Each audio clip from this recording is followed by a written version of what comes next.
Hello, hello, hello. Good morning, good morning. Yes, I am out of my regular setting. However, this is your Friday edition of From the Heart of a Woman. Today, I get to be the technology teacher. And so, working with high schoolers, interesting bunch. So far, let's say that. But I'm on my mega break. I have second period off and my lunch, and I go back at third period. So I'll have to be back in the building for a minute. Nevertheless, I said, wow, opportunity to get my Friday video done. So here I am. Yes, I'm in my car. And when I tell you, baby, here in Texas, it's hot in these streets. And today is a better day than it's been. It's not going to be 100 degrees today. So if you see me drip a little sweat, it's all right. I'd rather be warm than to be too cold. And they got it on Arctic in that building. So when I get back in the building, I guess I'll cool off from the warmth out here. And forgive me for the traffic sounds. Like I said, I'm in my car. Um, this installment. Nevertheless, let's get to it. Excuse me. Still on the path of healing. And today we're going to look at guilt and shame wounds that people carry. Ask yourself, do you feel like you're a sorry person or that you're a bad person? Do you try very hard not to ask anyone for anything? Do you guilt people into doing things for you or acting in ways they really don't want to? That's called manipulation. Are you afraid to set boundaries for fear that you'll lose people?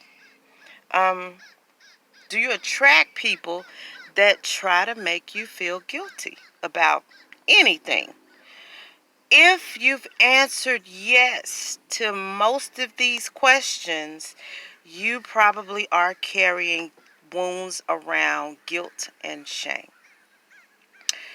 Uh, Understand that guilt can be a healthy thing or it can be toxic, but shame is always toxic.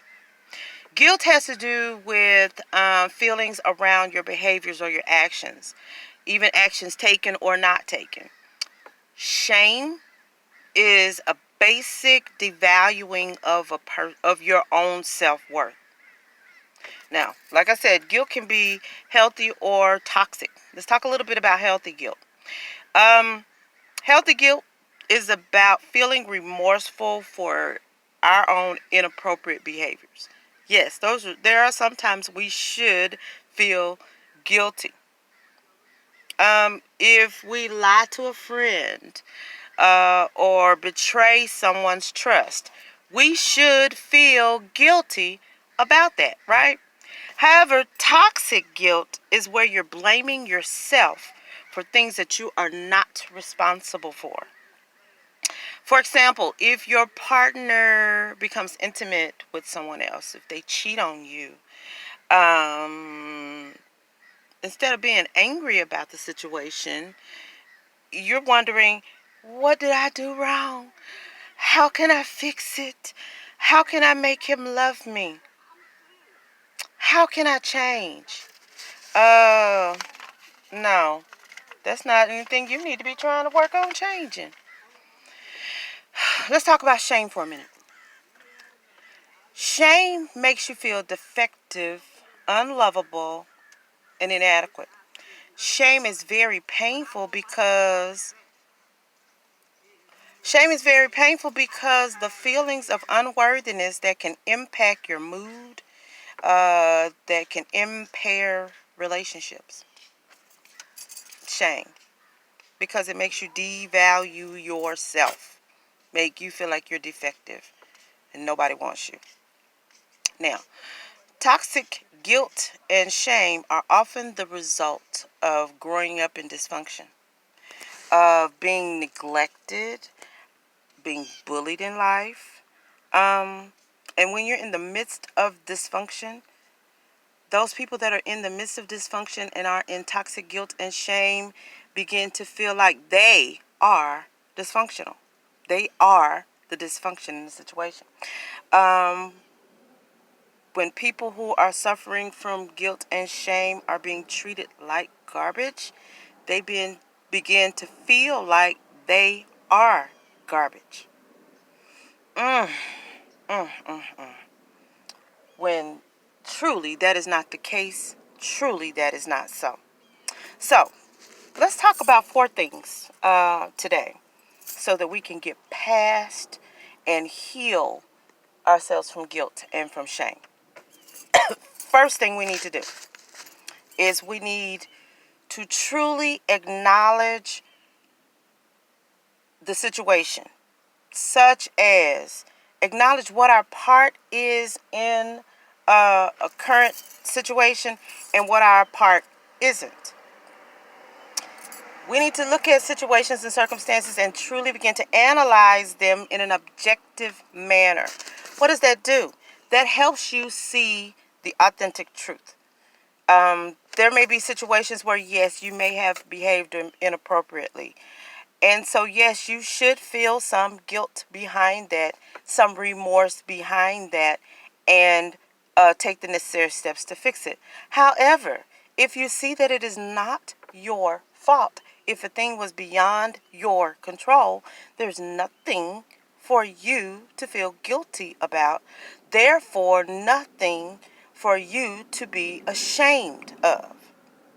So the first thing is a true, objective acknowledgement of a situation or a circumstance. Second thing we can do is we can practice self-forgiveness.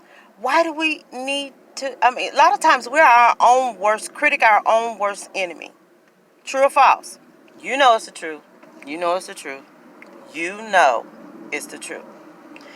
So when we are practicing self-forgiveness, this opens the door for us to change.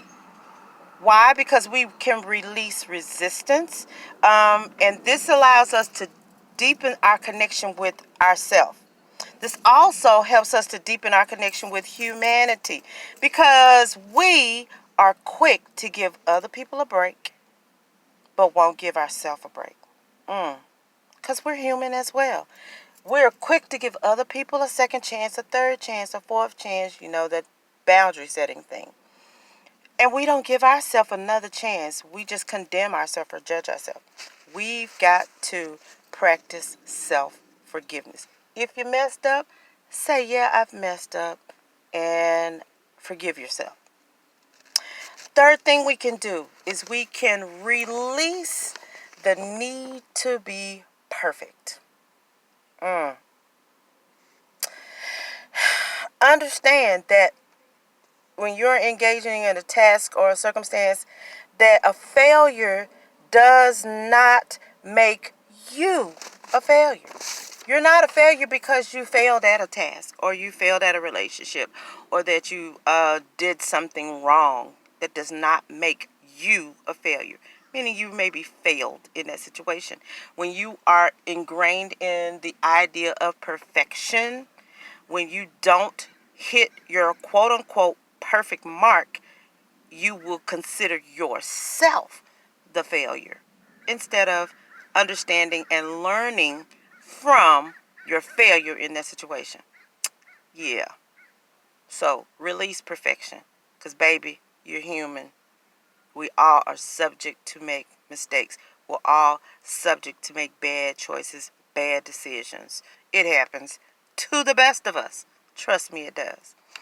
Now, lastly, we can give ourselves permission to feel the full truth of our feelings. We oftentimes trying to be this perfect person and project this perfect image work very hard at suppressing our anger, at suppressing pride, suppressing grief, suppressing all our feelings because we want to appear to be the perfect person. Now, I was telling a sister yesterday on Facebook, baby, shine. You have made wonderful accomplishments, and as long as you are living in humility and giving the praise to the Creator, There is nothing wrong with saying the Most High allowed me to get to this level.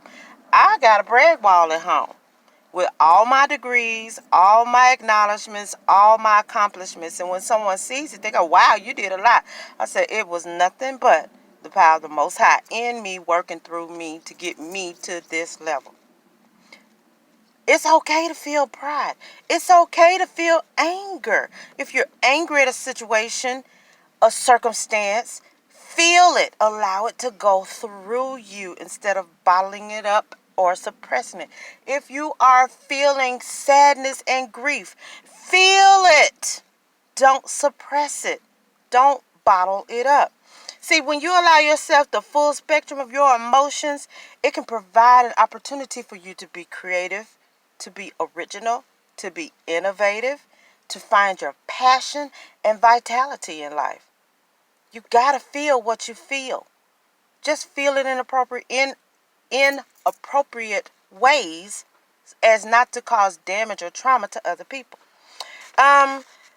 You also allow yourself to be authentic, which provides us a place of gratitude, a place of clarity, and a place of peace.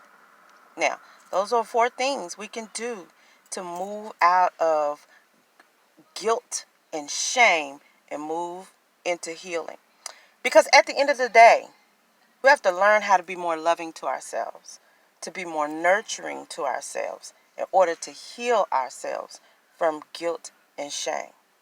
We must understand how we show up in the world, and we must understand and acknowledge our worth. I mean, the Creator made you fearfully and wonderfully. You've got to learn how to affirm this every day and hear it every day so that you start believing it every day. Every day. Because when you believe a thing, you act upon a thing. You're supposed to. You're supposed to. So, we're going to get from guilt and shame, holding on to guilt and shame, and get healed. We're going to get healed.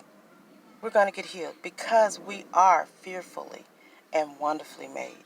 Before we were in our mother's womb, our Creator, the Creator of the universe and all things, He knew us. And despite the traumas we may have endured in our childhood, the situations and circumstances that caused us to be hurt and wounded, trust me, the Most High knows, and He's ready to fix it if we'll do the work. All right? All right. Yes, honey, this sweat is coming. And I'm going to go back in the building once I warm all the way up because my fingertips are still cold. I would rather be too hot because I can cool off than too cold because it takes me a long time to warm up. Nevertheless, you guys, enjoy the rest of your Friday. Love you, love you, love you, love you, love you. Now turn around and love yourself. All right? Professor out. I'll see you next time.